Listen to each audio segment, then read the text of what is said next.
నమస్తే. శ్రీ మాత్రే నమః, శ్రీ గురుభ్యో నమః, శ్రీ వాగ్దేవ్యై నమః.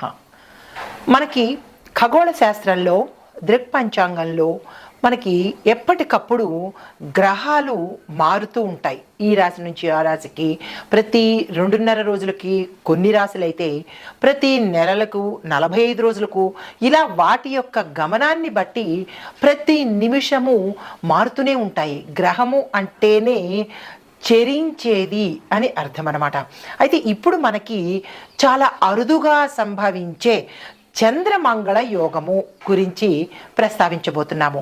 అయితే ఈ గ్రహాల యొక్క పరిభ్రమణము, గమనము మనకి ఖగోళ శాస్త్రంలో ప్రతి సమయంలోనూ ఫ్రీక్వెంట్గా జరుగుతూ ఉంటాయి. అయితే ఈ ఒక రాశి నుంచి మరొక రాశికి ప్రతి గ్రహం మారే సమయంలో కొన్ని గ్రహాల కలయిక, ఒక్కొక్కసారి 2 గ్రహాలు కలుస్తుంటాయి, ఒక్కొక్కసారి 4, 5, 6 ఇట్లాగా వాటి యొక్క పరిభ్రమణం జరుగుతున్న సమయంలో మనకి రేపు ఫిబ్రవరి మధ్యలో అంటే 25 ఆ తారీఖులో మొత్తం 7 గ్రహాలు కలిసి ఒకే కక్షలో ఉండబోతున్నాయన్నమాట. అంటే ఇట్లాంటి వింతలు మన ఖగోళంలో ప్రతి నిమిషము జరుగుతూ ఉంటాయి. కొన్ని సంవత్సరాలకి అరుదుగా జరుగుతూ ఉంటాయన్నమాట. అలా అరుదుగా జరిగినదే ఈ చంద్రమంగళ యోగం అన్నమాట. అయితే ఈ చంద్రమంగళ యోగం వల్ల, ఈ రాశులు మారడం వల్ల ఆ రాశి యొక్క గుర్తులకి రకరకాల ఫలితాలు వస్తుంటాయి. ఆ గుర్తుల్ని మనం అనుసంధానం చేసుకుంటూ ఏ రాశిలో ఏ గ్రహాలు ఎట్లాగా పరిభ్రమణం చేస్తున్నాయి, అవి ఏ సమయంలో చేస్తున్నాయి, వాటి యొక్క ఫలితాలు ఎలా ఉండబోతున్నాయి అనే అంశంలో మనకి ఫిబ్రవరి 26వ తారీఖు మాస శివరాత్రికి ఇలా ఒక రాశి నుంచి మరొక రాశికి మారుతూ ఉండడం వల్ల అద్భుతమైన ప్రయోజనాలు ప్రతి ఒక్క రాశి వారికి కలగబోతున్నాయి. అయితే ఈ క్రమంలో ఫిబ్రవరి 26వ తారీఖు 2025 మహాశివరాత్రి సందర్భంగా మకర రాశిలో కుజుడు చంద్రుడితో కలయిక అవ్వడం వల్ల చంద్రమంగళ యోగం అనేది సంభవించబోతోంది. అయితే మనకి ప్రతి ఏడాదిలోనూ ఫాల్గుణ మాసంలో కృష్ణపక్షం చతుర్దశి రోజున మనకి మహాశివరాత్రి వస్తుందన్నమాట. అయితే ఈ సంవత్సరంలో ఫిబ్రవరి 26వ తారీఖు ఏర్పడబోతోంది. ఈ మహాశివరాత్రిని మనం చాలా వైభవంగా జరుపుకుంటూ ఉంటాము. ప్రతి నెల వచ్చేది మాస శివరాత్రి అయితే మహాశివరాత్రి సంవత్సరానికి ఒక్కసారి వస్తుంది. అయితే ఈ క్రమంలో శనిదేవుడు తన సొంత రాశి అయిన కుంభరాశి నుంచి శనిదేవుడు, శుక్రుడు, సూర్యుడు అరుదుగా కలయిక జరగబోతోంది. దీన్ని త్రిగ్రాహి కలయిక అంటారు. 3 గ్రహాల యొక్క సంయోగము, కలయిక అనమాట. ఇది చాలా అరుదుగా మన ఖగోళ శాస్త్రంలో జరగబోతోంది. అయితే ఇది ఇలా జరగడం వల్ల మనకి ఏమి ఏర్పడబోతోంది, ఏ రాశులు ఎలాగా మనకి ఎఫెక్ట్ అవ్వబోతున్నాయి అనే అంశాలని చూద్దాము. అయితే ఈ కలయిక 300 సంవత్సరాల క్రితం ఒకసారి జరిగింది, మళ్ళా తిరిగి ఈ సంవత్సరంలో జరగబోతుంది అనమాట. అయితే ఈ చంద్రమంగళ యోగం అంటే ఏమిటి, అందరికీ అంటే సంశయం రావచ్చు. చంద్రమంగళ యోగం అంటే ఏంటి, అది కూడా ఒక యోగమేనా అంటే, ప్రతిసారి మనకి కొన్ని యోగాలు, కొన్ని రాజయోగాలు, కొన్ని మహారాజ యోగాలు కూడా ఈ గ్రహాల మార్పు వల్ల జరుగుతున్నాయి. ఇప్పుడు మనం ప్రస్తావించుకోబోయే అంశము చంద్రమంగళ యోగం అన్నమాట. అయితే ఈ చంద్రుడు మంగళుడు కలిసి ఒకే రాశిలో ఉంటూ పరస్పర దృష్టి, అంటే ఇద్దరు ఇలా ఎదురు బదురు చూసుకునే దృష్టి కలవడం అనేది చాలా అపురూపమైన సంయోగము. ఆ సంయోగమే మనకి ఇప్పుడు కలగబోతోంది అనమాట. అయితే దీనివల్ల మనకి ఏమిటి జరుగుతోంది, ఈ 2 గ్రహాలు ఎదురెదురుగా చక్కగా చూసుకోవడం వల్ల విశేషమైన ధనప్రాప్తి, దానితో పాటు ఆత్మవిశ్వాసము, సాహసము, తర్వాత శరీరంలో బలము, అంటే ఆరోగ్యపరంగాను ఇలాగా అన్ని విశేషమైన ఫలితాలు మనకి ఈ 2 గ్రహాలు ఇవ్వబోతున్నాయి. అయితే ఇది గోచార రీత్యా, దృక్పంచాంగం రీత్యా, ఖగోళ శాస్త్ర రీత్యా జరగబోయే ఫలితాలు మేషాది ద్వాదశ రాశుల వారికి. ఇదేంటి అయితే వ్యక్తిగతంగా మరి మాకు ఎలా తెలుస్తుంది అనేటట్టుగా చూసినట్టయితే కనుక ఈ వ్యక్తిగత సమగ్రమైన జాతక పరిశీలన చేయించుకుంటే ఈ 2 గ్రహాలు అంటే ప్రతి జాతక చక్రంలోనూ మనకి 12 భావాలు ఉంటాయి. 12 భావాలు అంటే లగ్నం నుంచి 12 స్థానాలు అన్నమాట. స్థానాలనే మనం భావాలు అంటాము.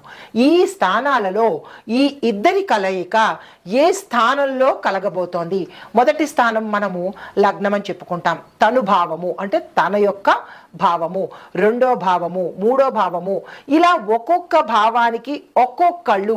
4వ భావమేమో మాతృభావము, 3వ భావము భ్రాతృ అంటే అన్నదమ్ములు కానీ అక్క చెల్లెళ్ళు కానీ, ఇలాగా 7వ భాగము కళత్రము అంటే భార్య కానీ భర్త కానీ, ఇలా లాభాలు కర్మ ఇలాగ ప్రతి ఒక్కటి అంశాలుగా ఉండబోతున్నాయి. అయితే ఈ వీరిద్దరి కలయిక మీ యొక్క జాతకంలో ఎక్కడ కలుస్తోంది, ఎలాంటి ఫలితాలు వస్తున్నాయి అనేది మీరు వ్యక్తిగతంగా తెలుసుకున్నట్టయితే కనుక మీకు తెలిసిపోతుంది. అయితే ఇప్పుడు ఈ చంద్రమంగళ యోగం వల్ల మేషాది ద్వాదశ రాశుల వారికి సమగ్రంగా ఎలా ఉండబోతోంది అంటే ఫిబ్రవరి 26 నుంచి ఈ జాతకాలు ఎలా ఉండబోతున్నాయి అనే అంశంలో ముందుగా చంద్రమంగళుడు కలిసి ఉండడం వల్ల మనకి స్పష్టమైన ఆలోచనలు, ధైర్యము, బలము, ఆరోగ్యము, తరువాత ఇట్లాంటి ఆత్మవిశ్వాసము, ఆకస్మిక ధనప్రాప్తి, యోచనా శక్తి, ధారణ శక్తి, ఇట్లా ఒకటేంటి అన్ని శుభ ఫలితాలను వీరిద్దరూ ఇవ్వబోతున్నారు. తదుపరి రాశి వృశ్చిక రాశి. ఈ రాశిలో ఉండేవారికి చంద్రమంగళ యోగము ఎలా లాభం వస్తోంది అనే అంశంలో ముందుగా ఉద్యోగస్తులకు కనుక చూసినట్టయితే మంచి మంచి అవకాశాలు వస్తాయి, ఒత్తిడి అధిగమిస్తారు. దీంతో పాటు ప్రమోషన్స్ రావడము, స్థానచలనాలు రావడము, ఏరియర్స్ రావడము, అన్ని రకాలుగా చాలా మంచి లాభంగా ఉండబోతోంది. శుభవార్తలు వింటారు, సహోద్యోగులతో చక్కగా ఉంటారు. మీ పై అధికారులు మిమ్మల్ని మెచ్చుకొని మీ మాటకు గౌరవాన్ని ఇవ్వడంతో పాటు మీ యొక్క సలహాని వారు యాక్సెప్ట్ చేస్తారు. దీంతో పాటుగా మీరు ఏదైనా లక్ష్యం సాధించాలి అని అనుకుంటే కనుక అంటే ఈ ఉన్న స్థానం నుంచి మీకు ఒక డ్రీమ్ స్థానం ఉండొచ్చు. ఈ పొజిషన్లో నేను ఉండాలి అని అనుకునే వాళ్ళు ఒక గోల్ని సెట్ చేసుకోండి. This is the right time అనమాట. కాబట్టి నేను ఇప్పుడు ఏదో మేనేజర్గా ఉంటున్నాను, లేదు నేను దీనికి పెద్ద హై ఎండ్ పొజిషన్లోకి వెళ్ళాలి అనే గోల్స్ ఎవరైనా పెట్టుకున్నట్టయితే కనుక అవి సక్సెస్ సాధించే అవకాశము ఈ సమయంలో మీకు కలగబోతోంది. అయితే మీరు చేయవలసిన పని శివాలయ సందర్శనం చేసుకుని మీ పేరుకు పూజ చేయించుకున్నట్టయితే కనుక అది సాధించే అవకాశం కనబడుతోంది. తర్వాత వ్యాపారస్తులకు చూసినట్టయితే కొన్ని నష్టాలతో పాటు అనవసరమైన ఖర్చులు పెరిగే అవకాశం కనబడుతోంది. అది ఎందుకు ఏమిటి అనేది యోచన చేసుకోండి. కొంతమందికి క్రమంగా అభివృద్ధి వస్తుంది. ఇవాళ పెట్టంగానే రేపటికే టర్న్ ఓవర్ పెరిగిపోవాలంటే అవ్వదు. కాబట్టి స్లోగా మీ గ్రోత్ని డెవలప్ చేసుకునేందుకు మీరు సహకారం చేయండి. అంతే, దానంతటా అదే తొందరగా వెళ్ళిపోదు. కాబట్టి దానికి తగిన ప్రణాళికలు వేసుకోండి, దానికి తగిన యోచన చేసుకోండి. అయితే పెట్టుబడులు పెట్టాలన్నా, వ్యాపారాన్ని విస్తరించాలన్నా, బ్రాంచులు పెట్టుకోవాలన్నా, అనుబంధ సంస్థలు పెట్టుకోవాలన్నా ఈ టైం మంచి టైం. కాబట్టి దీన్ని అస్సలు వృధా చేసుకోకండి. మీకు చెప్పదగిన పరిహారము, మీ వ్యాపార సంస్థల్లో, మీ వాణిజ్య సంస్థల్లో మీరు ఎక్కడైతే వ్యాపారం చేస్తున్నారో ఆ ప్రదేశంలో తప్పనిసరిగా లక్ష్మీ అమ్మవారి పూజ ప్రతి శుక్రవారము జరిగేటట్టు చూసుకోండి, లేదా మీరైనా జరిపించుకునేటట్టు చేసుకోండి. ఇది తప్పనిసరి సూచన. దీంతో పాటుగా విద్యార్థులకు చూసినట్టయితే కష్టపడితేనే కానీ మీకు మంచి ర్యాంకులు వచ్చే పరిస్థితి లేదు. పోటీ పరీక్షల్లో చాలా కష్టంగా ఉంటుంది. మీరు అనుకున్న స్థాయికి వెళ్ళలేని పరిస్థితి. కొంతమంది అంటే మీ యొక్క చదువుని మానేసేసి నేను వేరే దాంట్లోకి పెడతాను లేదా ఉద్యోగం చేస్తాను అలాంటి నిర్ణయాలు కూడా తీసుకునే అవకాశం ఉంది. చదువు మధ్యలోనే ఆగిపోయే పరిస్థితి, అన్నీ రిజెక్ట్ అవ్వడము, మీకు తగిన రిజల్ట్ మీరు ఏది ఊహిస్తారో దానికి వ్యతిరేకంగా జరిగే అవకాశం విద్యార్థులకు కనబడుతోంది. జాగ్రత్తలు తీసుకోండి. మీకు చెప్పదగిన సూచన, సరస్వతి అమ్మవారి ఆలయ దర్శనంతో పాటు గణపతి ఆలయ దర్శనం చేసుకుని స్వామివారికి కుడుములను నైవేద్యంగా పెట్టి మీ యొక్క కష్టం ఏదైతే ఉందో, మీ డిస్టర్బెన్స్ ఏదైతే ఉందో అది స్వామివారికి విన్నవించుకుంటే కనుక సజావుగా సాగిపోయే అవకాశం కనబడుతోంది. అయితే వ్యవసాయదారులకు చూసినట్టయితే కొంత నష్టాలు వచ్చే అవకాశం ఉంది. ఎందుకు ఏమిటి అనేది చూసుకోండి. వ్యవసాయ పెట్టుబడుల మీద విపరీతమైన శ్రద్ధ పెట్టండి. మీరు సీజనల్గా ఏదైతే పండించాలనుకుంటున్నారో ఆ పంట మీద శ్రద్ధ పెట్టండి. మరొక విశేషము, వర్షాభావం వల్ల, నీరు కొరత వల్ల ముందు పంటలు పండలేని పరిస్థితి వస్తుంది. కాబట్టి దానికి తగిన ప్రణాళిక ఈ రోజే తీసుకోండి, ఈ రోజే జాగ్రత్త పడండి.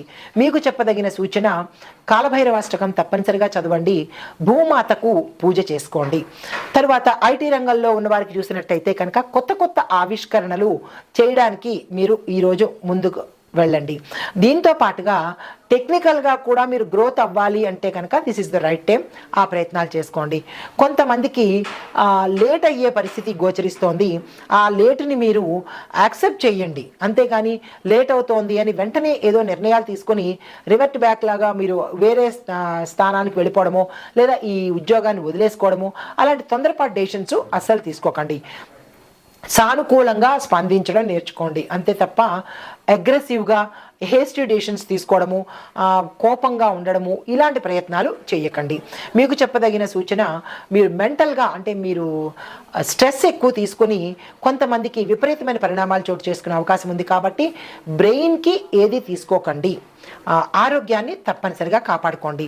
కుటుంబపరంగా చూసినట్టయితే గొడవలు వస్తాయి, ఒత్తిడి పెరుగుతుంది, సంఘంలో పేరు ప్రతిష్టలు పోవడంతో పాటు కుటుంబంలో అశాంతి నెలకొడము, కొంతమందికి కుటుంబాలు విడిపోయి విచ్ఛిన్నమయ్యే పరిస్థితి గోచరిస్తోంది. సానుకూలంగా స్పందించడం నేర్చుకోండి. మీకు చెప్పదగిన పరిహారము, నరసింహస్వామి స్తోత్రాన్ని తప్పనిసరిగా పాటించుకోండి, లేదా అంటే పారాయణ చేసుకోండి. లేదు అంటే కనుక ఆ స్వామివారికి సంబంధించినటువంటి ఏదైనా మూలమంత్రాన్ని తప్పనిసరిగా పఠించుకోండి. ఆరోగ్యపరంగా చూసినట్టయితే చిన్న సమస్యలే ఉన్నాయి, పెద్దగా ఏమీ లేవు. మీరు ఆహారం పట్ల తప్పనిసరిగా జాగ్రత్తలు తీసుకోండి. టైంకి తినే ఏర్పాటు చేసుకోండి. ఒత్తిడిని, అలసటను దూరం చేసుకుని విశ్రాంతి తీసుకునే ప్రయత్నం తప్పనిసరిగా చేయండి. మీకు చెప్పదగిన పరిహారము, ధన్వంతరి మంత్రాన్ని తప్పనిసరిగా పారాయణ చేసుకోండి. కళలు, రాజకీయ రంగంలో ఉన్న వారికి కొత్త అవకాశాలు వస్తాయి. రాజకీయ రంగంలో ఉన్న వారికి కొత్త పదవులు వచ్చే అవకాశం కనబడుతోంది. మీకు చెప్పదగిన పరిహారము, గురువారం రోజు ఏదైనా గురు సంబంధిత ఆలయాలను దర్శించుకోండి.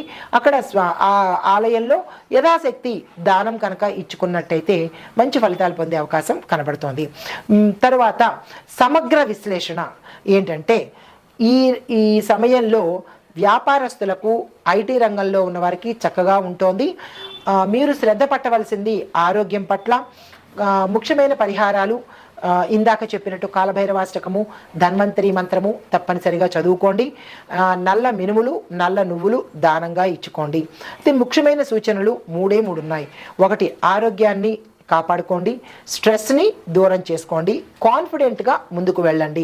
నిర్ణయాలు తీసుకునేటప్పుడు మీ పెద్దల యొక్క సూచనలు, సలహాలు తప్పనిసరిగా పాటించుకోండి. పనిలో శ్రద్ధ పెట్టండి, కుటుంబంలో సానుకూలంగా స్పందించండి. ఇవి ఈ రాశి వారికి చంద్రమంగళ యోగంలో గోచార రీత్యా ఫలితాలు, సూచనలు. నమస్తే.